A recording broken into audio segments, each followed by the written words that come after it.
歡迎收睇 Learn Cantonese Literally。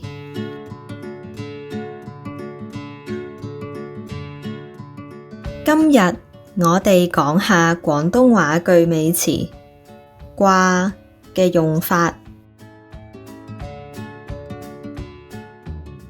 一、表示唔肯定。問而家幾點啊？答就嚟6點啩，我冇帶錶啊。而家幾點啊？就嚟6點啩，我冇帶錶啊。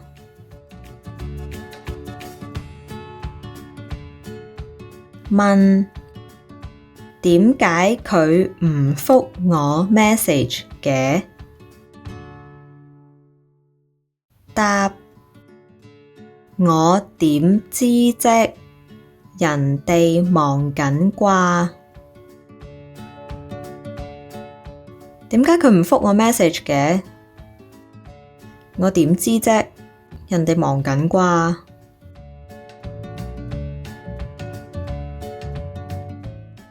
我有啲攰同埋頭痛，但係冇發燒，應該唔係感冒啩。我有啲攰同埋頭痛，但係冇發燒，應該唔係感冒啩。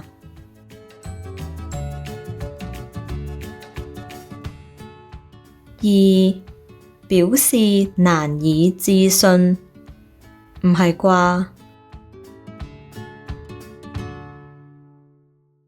甲我唔見咗張身份證啊。乙唔係啩？幾時唔見㗎？我唔見咗張身份證啊。唔係啩？幾時唔見㗎？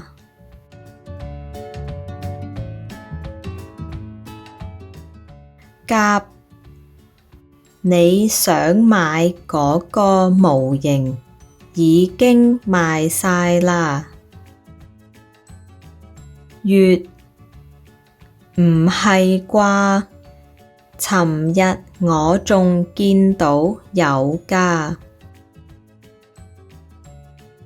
你想買嗰個模型已經賣晒啦。唔係啩？尋日我仲見到有㗎。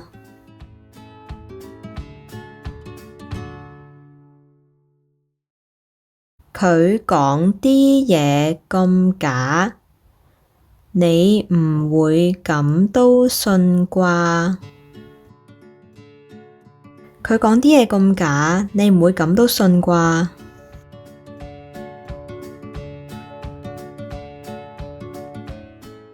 我攞返自己應得嘅嘢，唔算貪心啩？我攞返自己應得嘅嘢，唔算貪心啩？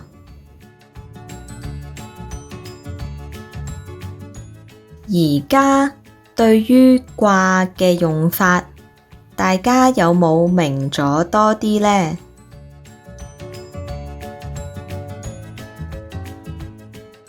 其實句尾詞唔難學㗎，我推薦呢本書畀大家。香港粵語基本句尾詞，喺 description box 入面個網址可以買到，同埋你可以訂閱呢個頻道。多謝收睇，讚好、留言、訂閱 Learn Cantonese Literally 啦！